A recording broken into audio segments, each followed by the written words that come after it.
Good evening, everyone. It's Charlotte here from Enriching Environments for Top Tip Tuesday on Instagram Live. And the final Top Tip Tuesday on Instagram Live of 2020. Hi, Huda. Good evening. Lovely to see you. So yes, this will be my final Instagram Live of 2020. So we will resume on Tuesday, the 5th of January. Hi, Sam. Hi, Montessori Nesting. Good evening. So this evening we are going to be... Hi, Huda.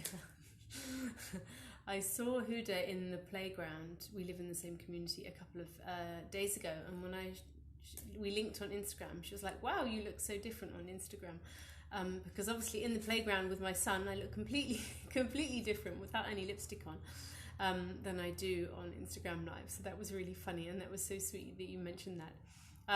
My kitten has joined us this evening, and this evening we're going to talk about sibling dynamics, supporting sibling dynamics. And this is a really great subject, particularly this time of year, but all the time actually. Hello, Uma Cupcakes. Particularly because we have a season, for those of you who celebrate Christmas, we have a season of intensity because we're all in the same space. We have intensity because there will probably be gift giving and gift receiving. And it's a very emotional time, I've found also for me and my family and growing up. You know, there's always the pressure of it being perfect, and then people get stressed, and then we bring those emotions into our Christmas experience, or actually not necessarily Christmas, any holiday. And I'm sure no matter which holiday, which festival you celebrate in your culture or your religion, it's tied up with emotions, isn't it? Because we want it to be perfect, we want everyone to have a good time. So the sibling dynamic can be really interesting in particularly in this holiday time, but I wanted to speak about it in general. My children are 3 and Olivia's just turned 6 last week. So there's 2 years and 3 months between them. And because they have a close age gap, obviously there's pros and cons to everything, isn't there? A close age gap or a wider age gap. And so what I wanted to speak about this evening was 3 specific things that I put on the Secret Lab. 3 things that I put on my Instagram post. So that is nurturing the special bond that they have between them. What we can do to nurture that special bond. The second thing we're going to talk about is fostering kindness and respect for each other. And the third thing we're going to talk about is understanding their dynamics, the intense dynamics and the complex dynamics that we see between siblings, no matter if it's 2 children or 3 or 4 or however many you've had. So let's begin with nurturing the special bond. And this I feel really strongly about because I really feel it's our responsibility to nurture this special bond, because obviously our children are going to outlive us, and when they don't have us, their parents, anymore, then they will always have each other. And we really ultimately, I think, want what we want from the moment the second child or the third child is born. What we really want in our hearts is that feeling of, I want them to be there for each other when I'm not here anymore. I want them to be there for each other, even when I am still around, you know. And that's a relationship I really have with my sister. And of course, it's ebbed and flowed over the years. But with my sister, I really have that strong feeling of that shared history, that we are there for each other and we will continue to be there for each other. And I want Olivia and Harry to have the same. And so I hear you cry, how do we do this? How do we nurture this special bond? As always, I've done my bullet points up above, so that's why I glance up here. So the first thing that we do in our home, which seems to work really well, is that we make sure that we appreciate the qualities of the other child. So in a very simplistic terms, in daily life, Harry will pour Olivia a drink of water, and I will say, I will think, oh my goodness, isn't that really cute? But I'll say that out loud. I'll appreciate what Harry has done. So I'll say, oh, that's so thoughtful of Harry to pour you that glass of water. That's so thoughtful of Harry to lay the table before lunch. Or whatever. And if it's for Olivia, the same thing. That's so thoughtful of Olivia to help you brush your hair or to squeeze the toothpaste on your toothbrush. When they do kind things for each other, when there is a quality that you particularly admire in one of the children, say it out loud so the other sibling hears it. And this isn't the same as praise, and I've done other Instagram lives on praise, but this is specifically noticing something and saying it out loud. Hi, Diane. So that's the first thing. Notice out loud the qualities, what you appreciate in the other child, because this works on the other child's subconscious. This works on them noticing that you've noticed the positive qualities of the other child, and they begin to then recognize them in the other child, and then they can recognize their own positive qualities as well. So you're sort of in a roundabout way building them up without giving them that direct, you're so clever or you're so kind or whatever like that, not offering praise. We're building them up in a more subconscious and more unconscious way that will go deeper, and that will allow them actually to have those observational skills, to notice these qualities in other people, to notice these qualities in strangers, to notice these qualities in their friends and other family members. This is about offering them something. I guess it's a skill, isn't it, to notice the beauty in everything, to notice the kindness in everyone, to notice the largeness of other people's hearts. So us being able to give them that power of observation, to notice the kindness in others, that's the first way that I like to nurture the special bond that they have. Please do jump in with questions if you have any. So important. Thank you.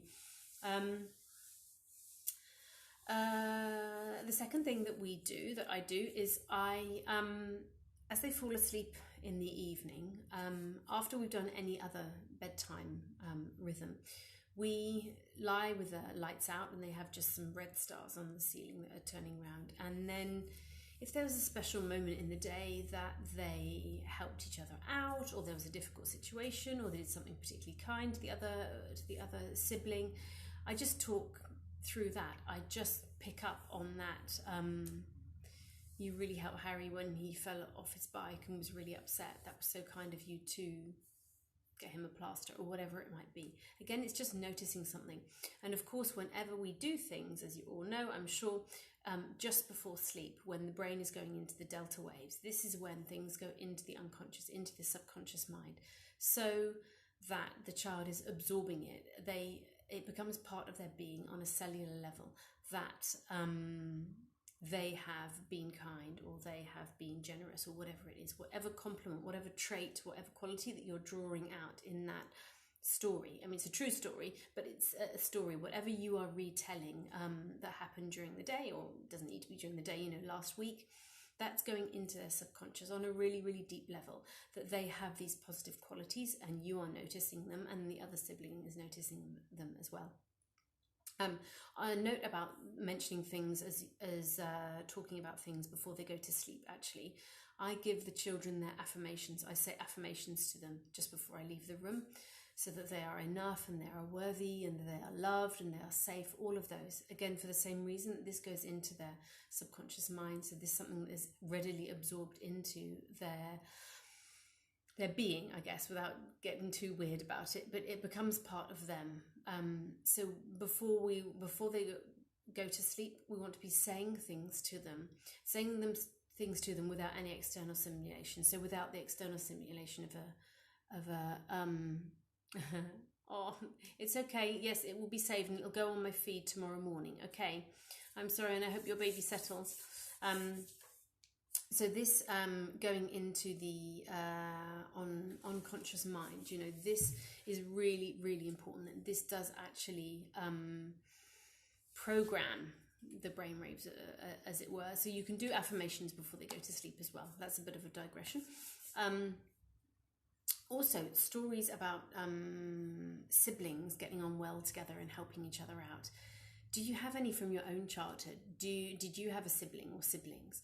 Or do you have friends, or there other family members, cousins, where you can retell true stories of siblings overcoming difficulties, or sorting out arguments, or the kind things that they did to each other?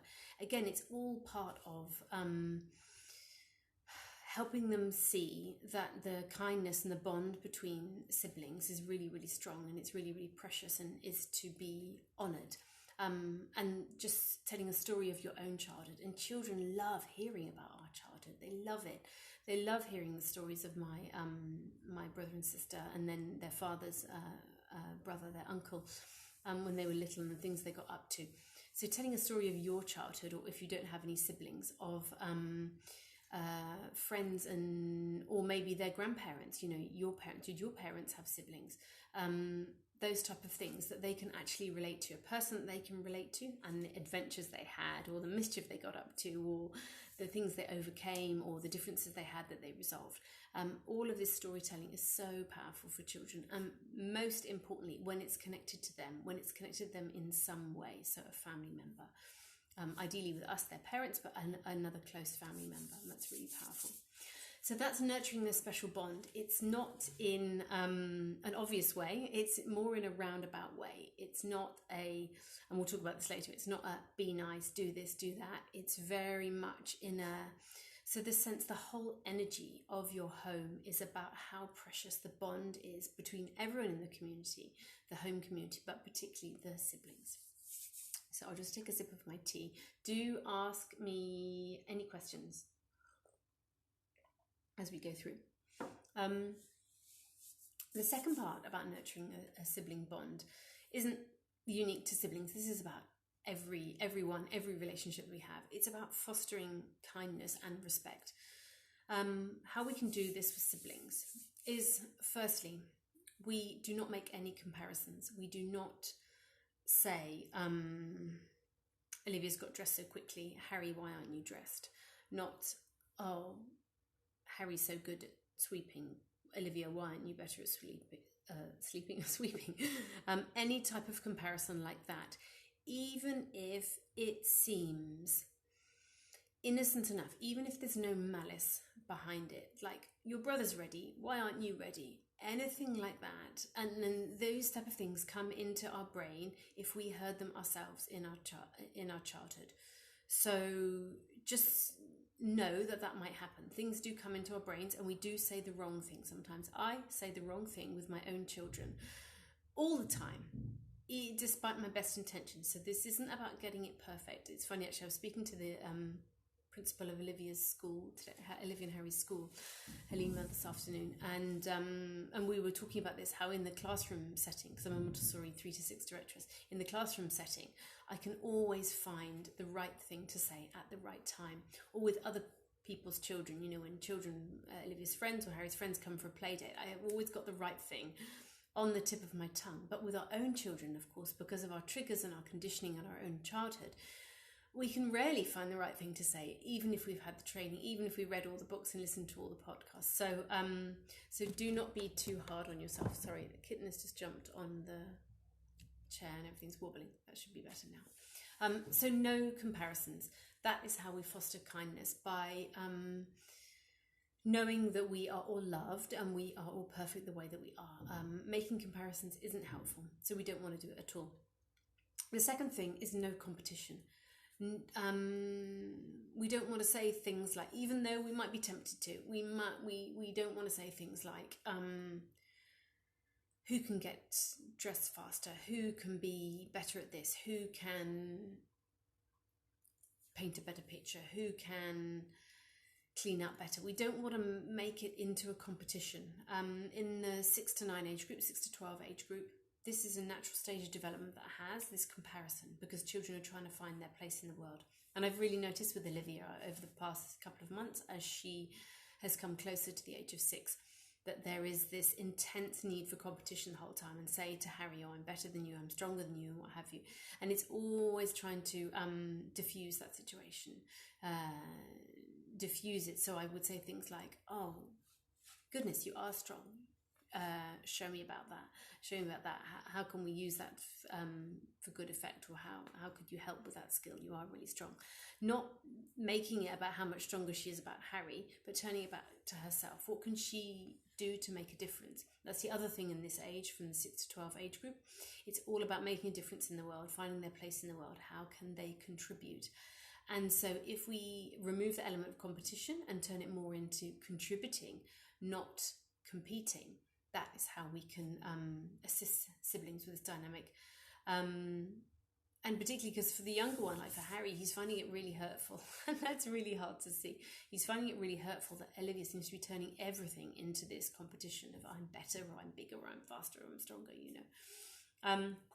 So we don't want to have the competition.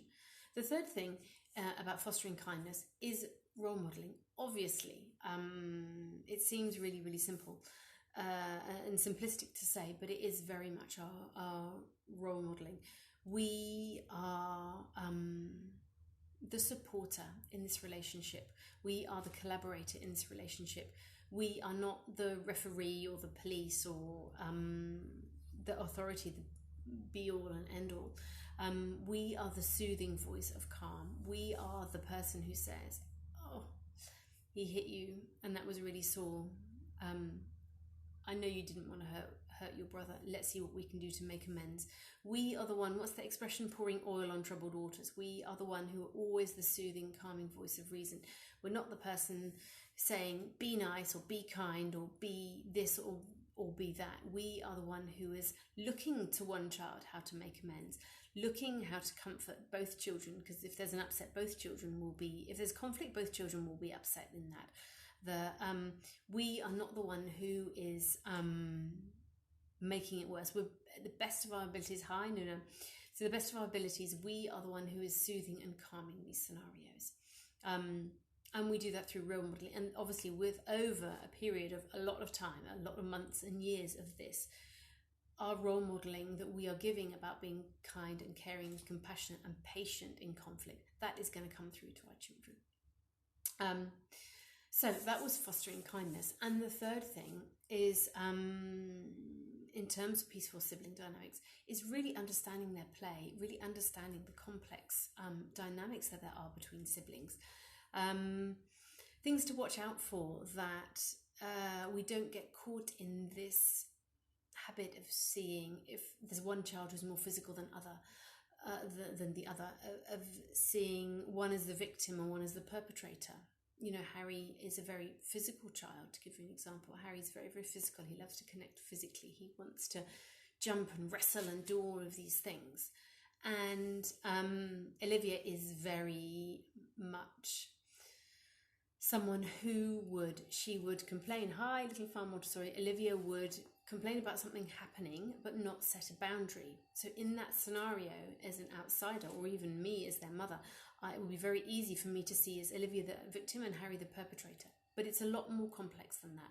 So what we can do is know that the sibling dynamic is very, very complex. We are there as the voice of reason. We are there to observe their role play, to observe what's happening when one of them is pretending they're the dog and the other one's pretending the owner, and the one who's the owner is barking all these instructions. Olivia and Harry do this a lot, actually. This dog and owner role play is huge. Our neighbour has a Labrador, actually, so that's where it comes from.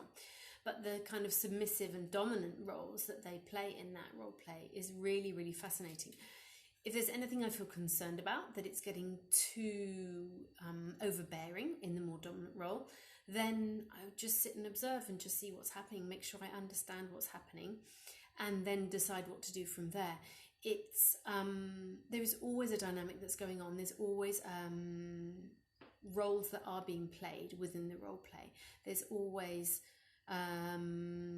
more going on that meets the eye. So if we do see something we're uncomfortable with, it's really good to observe and I know they say this every week, but through observation is what we learn everything. We learn everything through observation, and that's what Dr. Montessori's work was based on, was on her observation.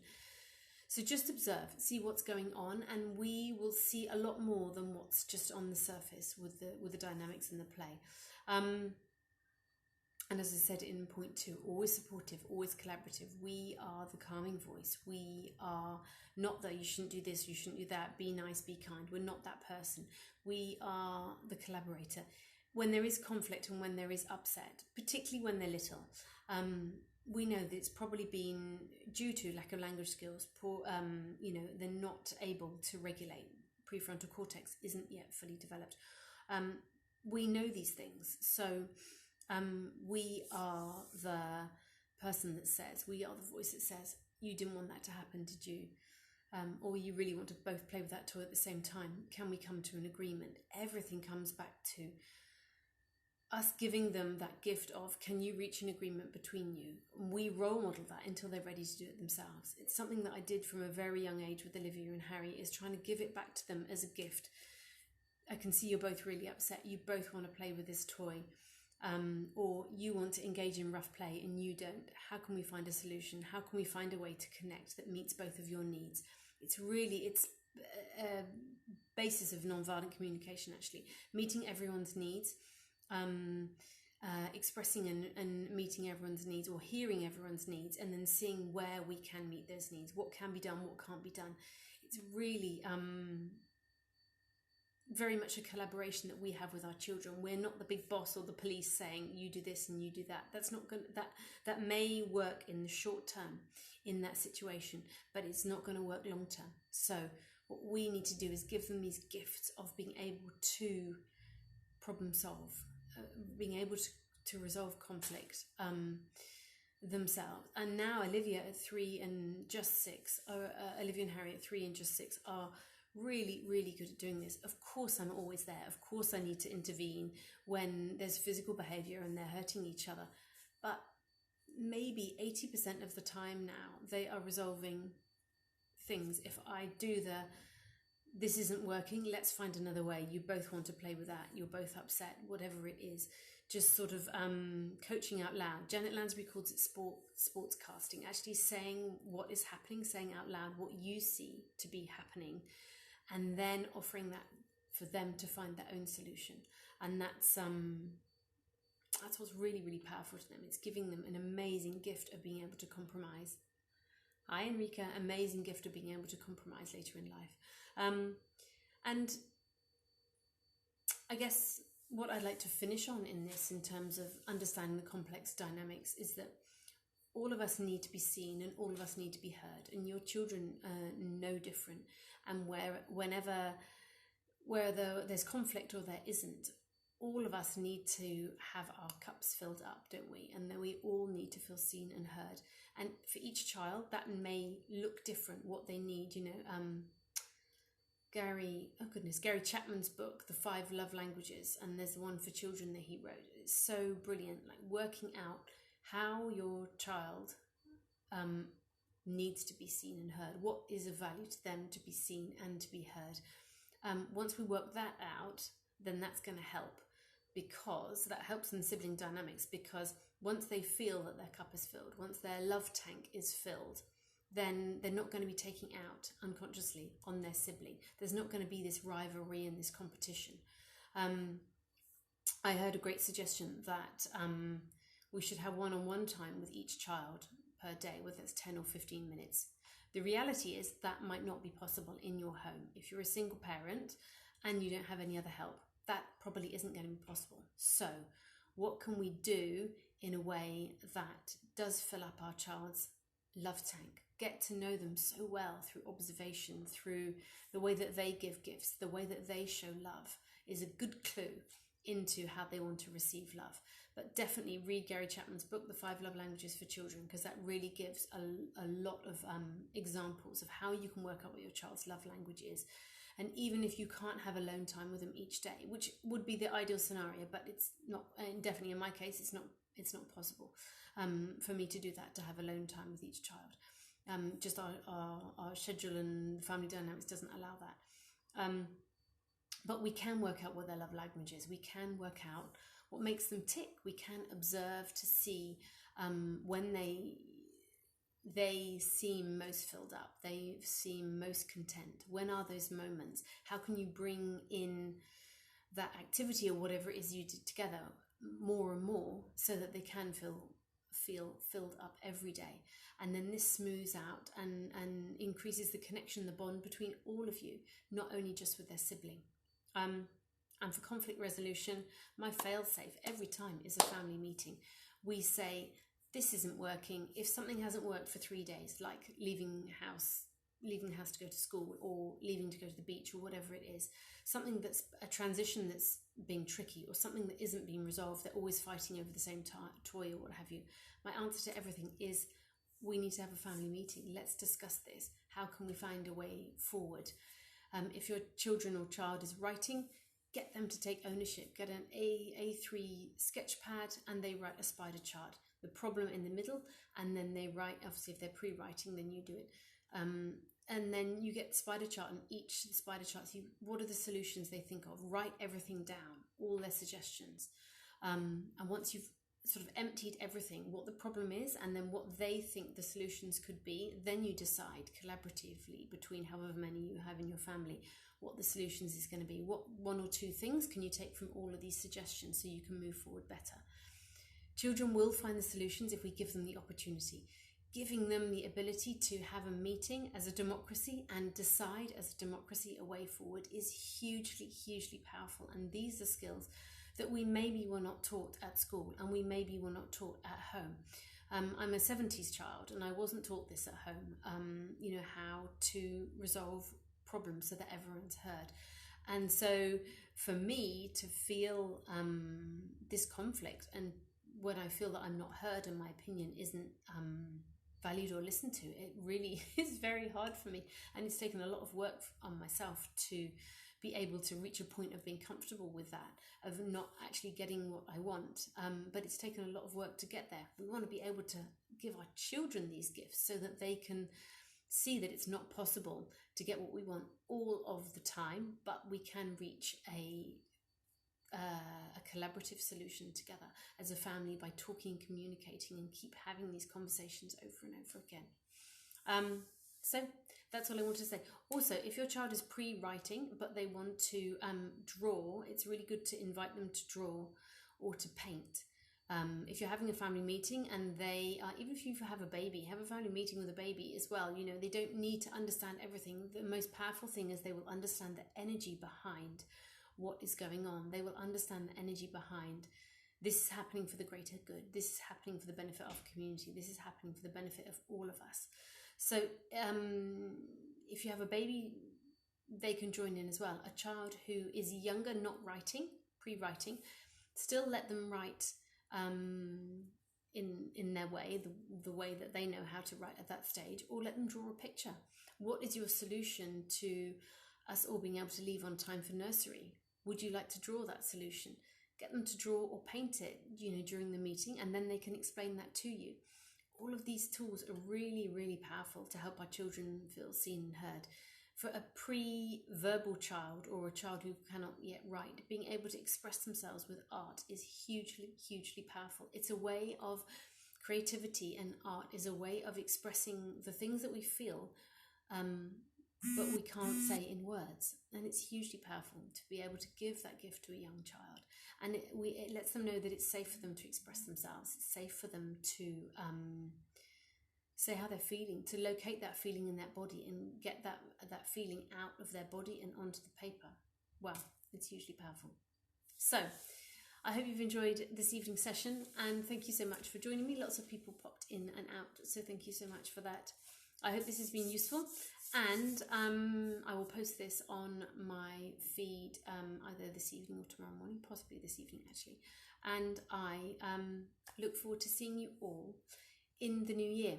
So I will take a break next week. Well, a break from Instagram Live, not a break from the other enriching environment things, but I'll take a break from Instagram Live for next week, and I look forward to seeing you in 2021. I haven't got used to saying that yet, hey. It's Tuesday the 5th of January will be my next Instagram Live.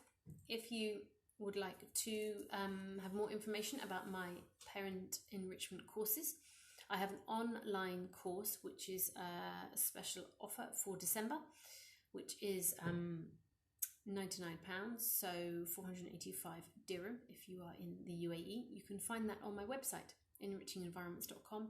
And also, if you are in the UAE, if you're in Dubai, I have my all my workshops will resume in January. My live, well, they're live and they are on Zoom.